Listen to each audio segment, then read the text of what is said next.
amené même aux eaux de baptême. On l'a plongé dans l'eau. Et on l'a fait sortir. Et dès qu'il sort de baptême,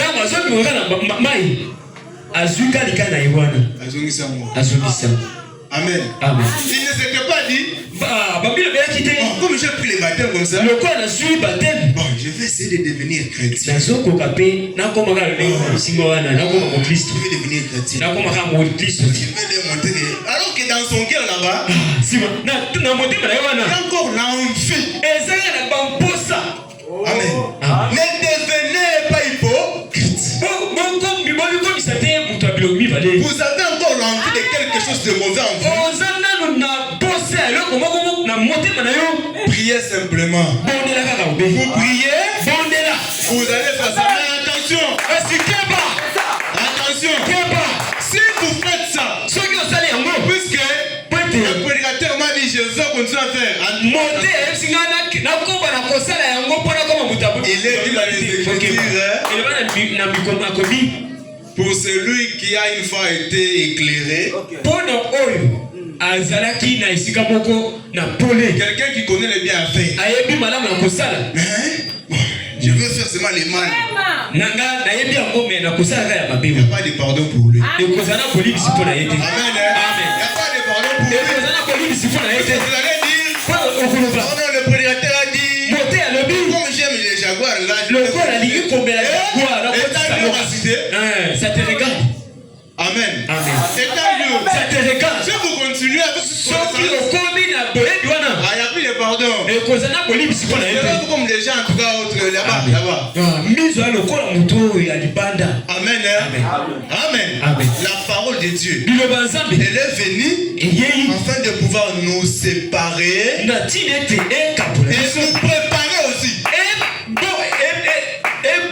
Nous préparer. Préparer à quoi? Aller rencontrer notre Seigneur. Je vais poser une question. Qui a déjà vu Jésus physiquement? Personne. Mais qui aimerait voir Jésus physiquement? Qui aimerait voir Jésus physiquement comme ça? Vous avez toujours chanté Jésus. Qui a besoin de voir Jésus? Mon tout est. Qui veut voir Jésus? À cette occasion, pour vous, de voir le Jésus que vous avez prié tant. La seule occasion pour vous de le voir, de le toucher, de vous soumettre à sa parole. C'est à sa parole et limiter. Et en faisant ça, vous pouvez enlever un jour et vous le verrez face à face. Mais si vous ne voulez pas, perdant. Amen. Et la rétribution d'un perdant, c'est le rejet dehors.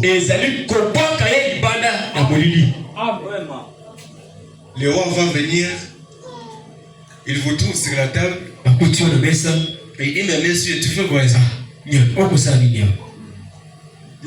Ceux qui sont venus dans la fête ici sont habillés avec une certaine robe.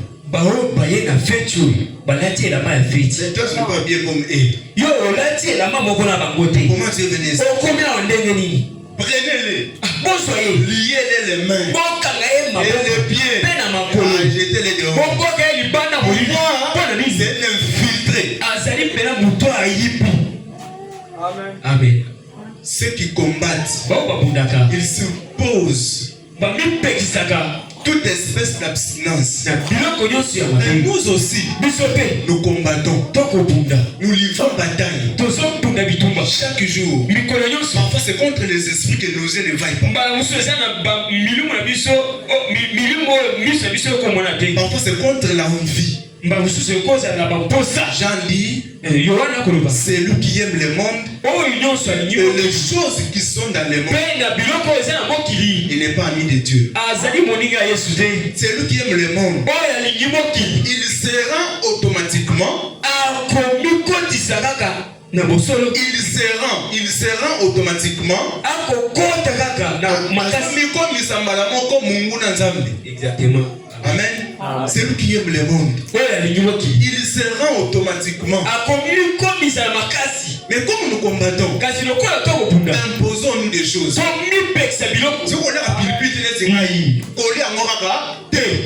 Imposez-nous des choses. Non, la chair ici, tu m'as en tout cas contrôlé longtemps. Tu m'as vraiment tellement contrôlé. J'étais satisfait beaucoup. Vas-y dans les bars, je suis parti. Vas-y prendre ça, je prends. Ah non. Après j'ai écouté la parole ici, je vais m'efforcer afin de m'imposer les choses. Amen. Et ces gens-là, lorsqu'ils s'imposent les choses, c'est pour obtenir une couronne qui est corruptible. Parfois, si c'est de l'argent, on va leur donner parfois $500,000. Mais tôt ou tard, cet argent-là finira. Amen. Mais nous combattons, et nous devons nous imposer les choses pour gagner une couronne incorruptible. Amen. Une couronne qui est éternelle. Une couronne qui est éternelle. Qui va perdurer à jamais. Une couronne qui sera dans la nouvelle Jérusalem. Où tu vas éclairer et tu seras comme une lumière. Amen. Qui n'aimerait pas gagner une telle couronne? Qui n'aimerait pas un jour, à la fin des temps, lors des soisements comme ça, Dieu lui fait voir. Il fait voir là où il part. Amen. L'objectif pour lequel nous venons à l'église, c'est de devenir des meilleures personnes. Amen. Devenir des meilleures personnes. Pour que Christ puisse nous changer. Et nous aussi, nous devons nous laisser. Amen. Nous laisser être changés par la parole. Moi donc, ça c'est Paul. Moi je cours non pas comme à l'aventure. Je frappe non pas comme battant l'air. Mais je traite durement mon corps. Amen. Les corps le corps que nous satisfaisons avec. Le corps te demande ça. Le corps te demande ça. Oh quoi, qu'ils ont malade. Kolomboka. Kolo chose. Bois. Au vin chéri. Au quotidien. D'amour. Amen. Tout ce que nous faisons, nous le faisons pour satisfaire les désirs du corps. Et Paul dit ici, je traite durement mon corps. C'est-à-dire, je ne réponds pas aux envies du corps. Je ne satisfais pas le corps. Amen. Je ne satisfais pas le corps. Je les tiens assujettis. Amen.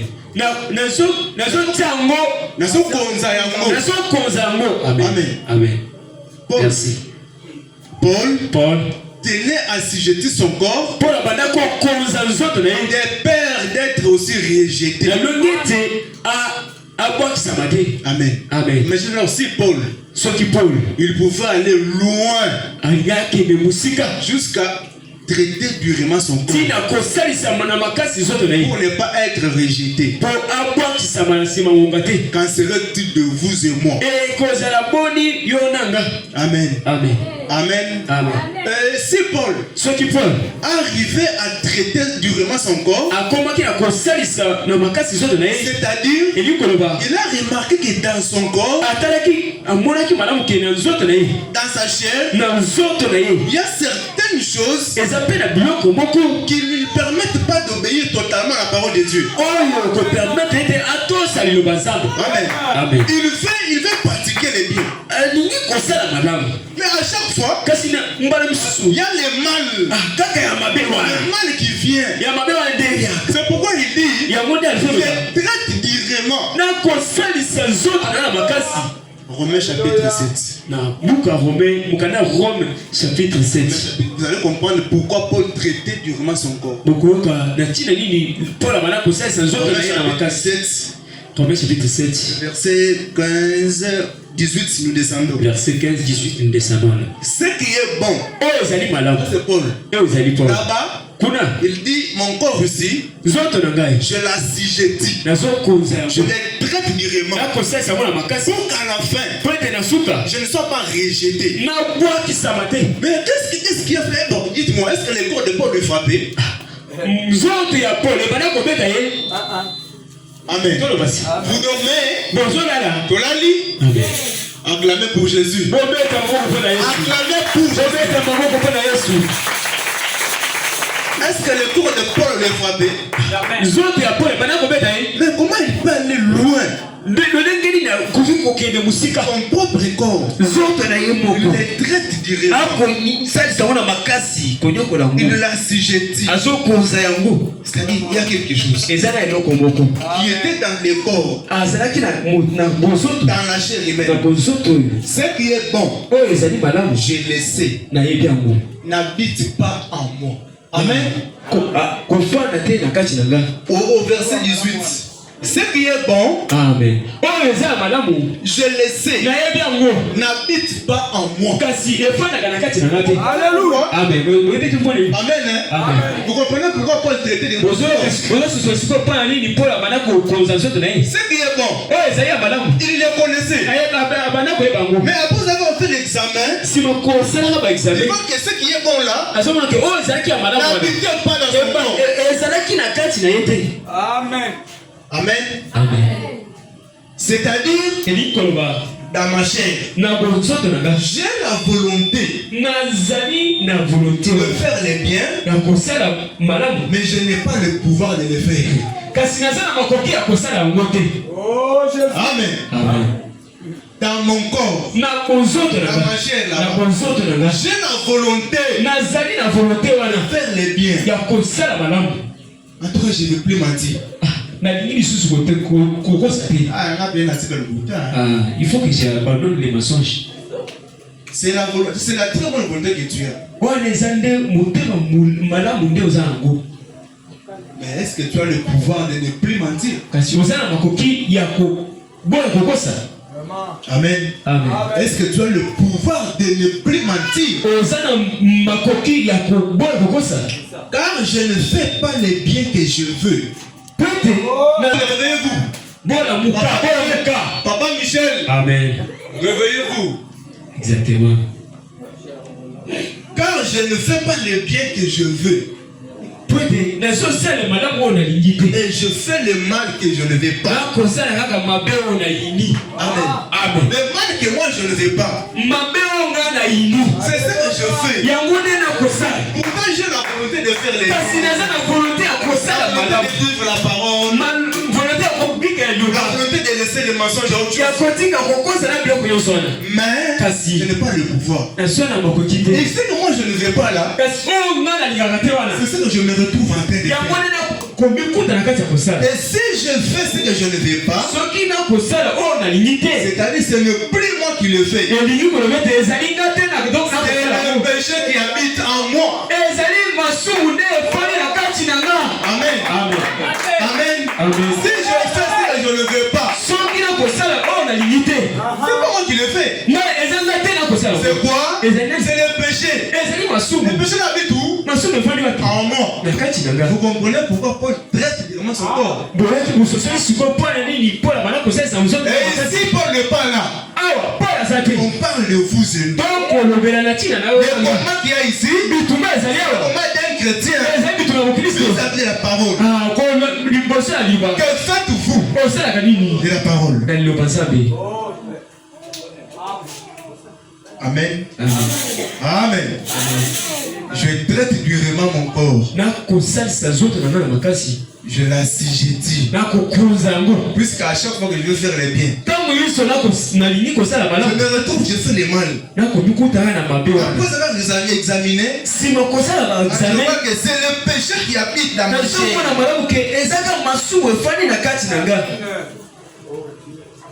Le plus grand ennemi de 10 personnes. S'il y a quelqu'un, s'il y a quelqu'un ici qui vous empêchera ou qui t'empêchera toi à ne pas voir Jésus, c'est toi-même. Amen. C'est toi-même. Pas quelqu'un d'autre. Oh non, Jésus. Tu sais, je n'ai pas pu arriver au ciel. Puisqu'un tel là m'avait fait mal. C'est lui qui vaincra. On n'a pas dit ce. C'est lui qui vaincra. C'est-à-dire c'est lui qui sera devant, qui sera exposé devant le combat, devant les mauvaises situations du monde. Ils sont vaincus dans ces situations-là. Amen. Et si je fais ce que je ne vais pas, ce n'est plus moi qui l'ai fait. C'est le péché qui habite en moi. Il dit, je trouve donc en moi cette loi. Quelle loi?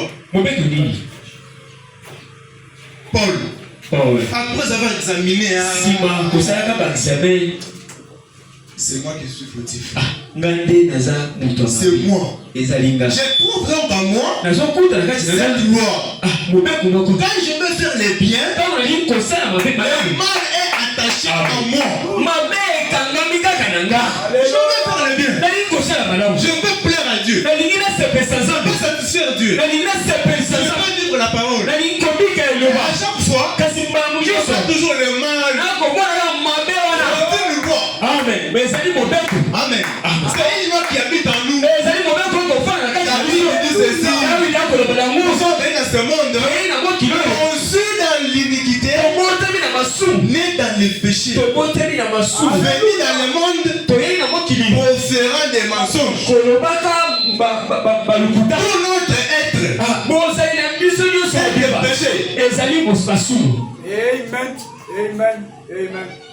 Amen. Je trouve donc en moi cette loi. Quand je veux faire les biens, le mal est attaché à moi. 23. Mais je vois dans mes membres une autre loi.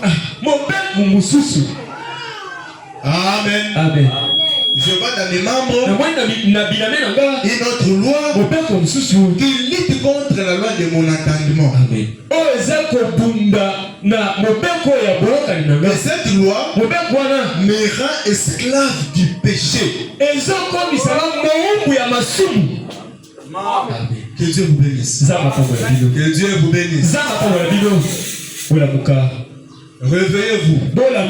Réveillons-nous bientôt, on va finir. Il y a la première loi. Je fais ce que je n'aime pas. Et la deuxième loi, elle est dans mes membres. Et les membres, c'est les yeux, c'est l'œil, c'est les oreilles. Tout ce que nous avons sur le corps. Et tu verras et sors. Vas-y. Alléluia. Je vais devoir, vas-y prendre. Mais là, mais aussi, je vous interdis. Je vous interdis.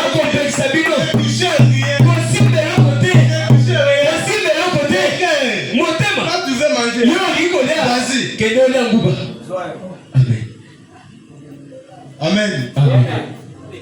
Dans mes membres, il y a une loi. Tu deviendras esclave. Qu'est-ce qui a fait que cet homme ait pu résister? Puisque les cœurs lui donnent envie d'aller. Et lui, il a résisté. Il a dit aux membres, vous ne bougez pas. Que les cœurs vous sortir. Tu veux aller peut-être dans un hôtel. Avec je ne sais pas moi qui. Dis à ton cœur. Amen. Amen. Quelqu'un qui a une femme chez lui. Mais il veut faire.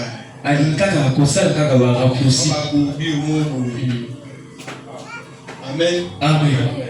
Mais dites à votre cœur.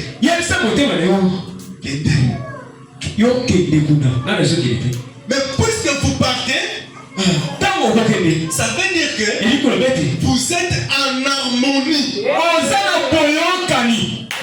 Que Dieu vous bénisse. Que Dieu vous bénisse. Vous êtes en harmonie. Vous êtes en accord avec les désirs du cœur.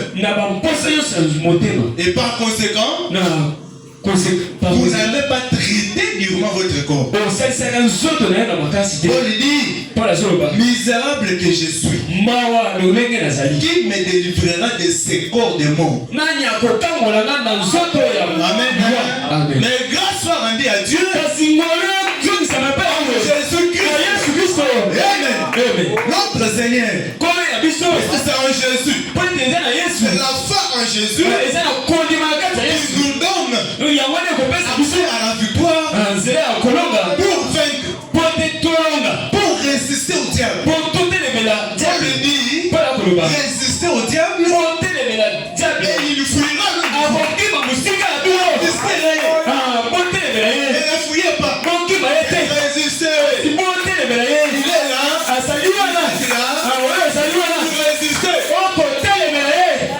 Amen, amen. C'est ça. Amen. Amen. Romains chapitre 8, j'ai fini bientôt.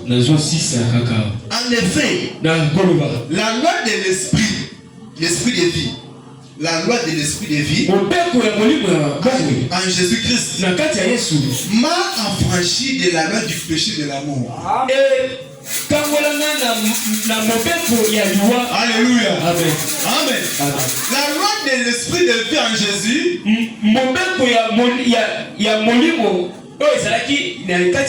m'a affranchi. De la loi du péché et de la mort. Car chose impossible à la loi, parce que la chair la rendait sans force.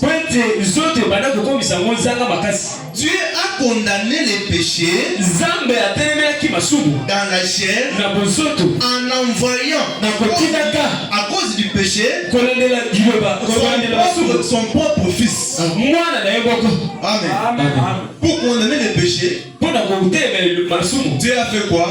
Il a envoyé Jean chapitre 3, verset 16. Car Dieu a tant aimé le monde qu'il a envoyé son fils unique. Pourquoi? Pour que quiconque croit en lui ne périsse point, qu'il arrive à la terre. Quiconque croit en Jésus, c'est la loi. La loi de l'esprit de vie affranchit la loi du péché. Amen, amen. Et c'est là afin que la justice de la loi fût accomplie.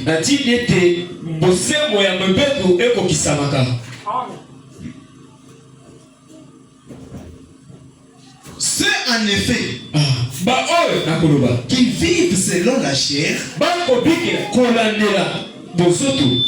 s'affectionnent aux choses de la chair. Amen. Amen. Amen. Ceux qui vivent selon la chair. Vivre selon la chair, c'est quoi? Satisfaire tous les désirs que tous les désirs que vous avez qui est contre la parole. C'est ces désirs-là que la Bible appelle les désirs de la chair. Amen. C'est en effet qui vivent selon la chair s'affectionnent aux choses de la chair. Tandis que ceux qui vivent selon l'esprit s'affectionnent aux choses de l'esprit. Et l'affection de la chair. Amen. Amen. Bolingo. Et l'affection de la chair, c'est la mort. Alléluia. Amen. Amen. L'affection de la chair, c'est la mort. Et selon l'interprétation que nous avons, quand la Bible parle de la mort, c'est la séparation avec Dieu.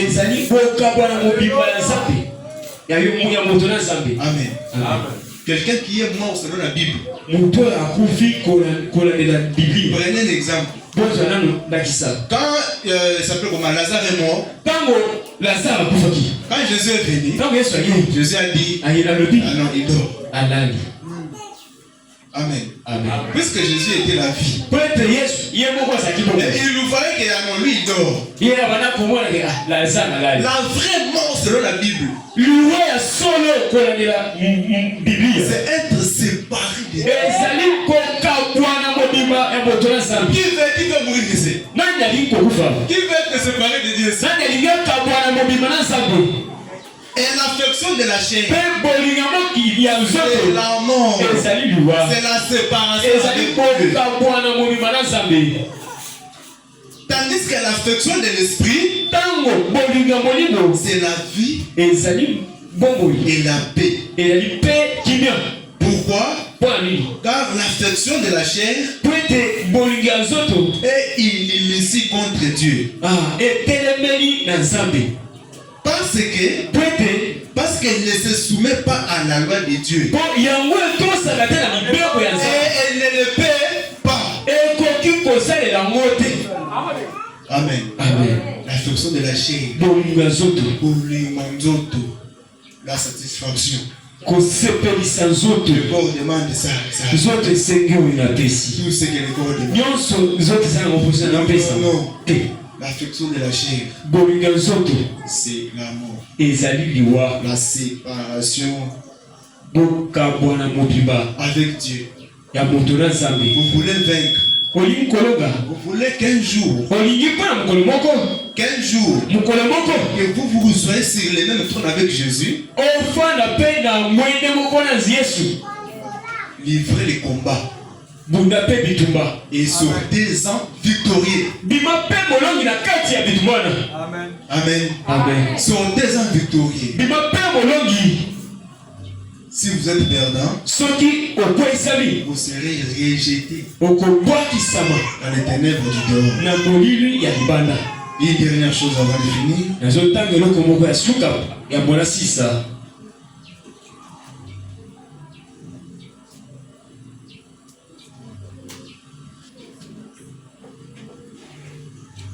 L'âge de l'église de Laodicée.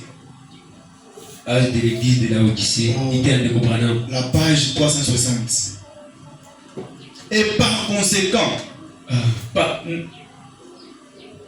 conséquent, personne ne s'assiera sur le trône du Seigneur Jésus sans avoir vécu cette parole. Amen. Par conséquent, personne ne s'assiera sur le trône de Jésus sans avoir vécu cette parole. Nous parlons du trône. Mais on est privilégié quand même. C'est lui qui va venir sur mon trône.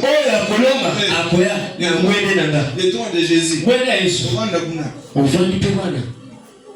Sans avoir vécu cette parole. Toutes vos prières, tous vos jeûnes, toutes vos repentances,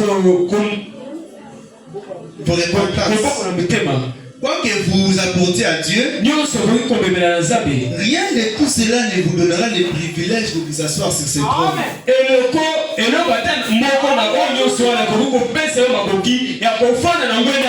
Amen. Toutes les prières, sans jour. Toutes les prières, les jeûnes. Non, j'étais parti à Manguengue, il fait une semaine. Rien que tout ça mais vous donnerez accès de pouvoir se mettre sur le trône de Jésus. L'unique condition pour se mettre sur le trône de Jésus, c'est de devenir la parole elle-même. Amen. Vous devenez la parole. Amen. Merci. Amen. Ce ne sera accordé qu'à l'épouse parole. Comme la reine partage le trône du roi, parce qu'elle est unie à lui. De même, le seul personne, le seul genre qui partageront le trône seront ceux qui sont de cette parole. Amen. C'est ceux qui sont de cette parole. Tu veux vaincre. Tu veux te mettre sur le trône de Jésus. Une seule condition. Vivre la parole. Mettre la parole en pratique. Devenir la parole. Quelqu'un qui marche comme ça, est-ce qu'on peut regarder? On regarde très bien. Alléluia. Les épîtres écrites. Lis de tous les hommes. Amen. Vous marchez comme ça. En tout cas, on regarde. Il n'y a pas à forcer. Quelqu'un vous regarde. Il dit simplement, c'est un chrétien. Amen. Et être chrétien, c'est quoi? C'est ressembler à Jésus. Amen. C'est ça être chrétien. Être chrétien. Être semblable à Jésus-Christ. Je vais vaincre. Moi Jésus, j'ai vaincu. Je me suis assis sur le trône de mon Père. Vous aussi, si vous allez vaincre, vous mettrez sur le trône. C'est lui qui vaincra. Amen. Amen l'église. C'est lui qui vaincra.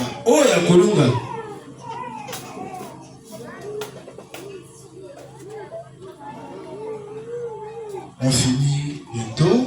Et à chaque fois que tu parles comme ça, il y a toujours, c'est comme un petit avertissement que Dieu donne.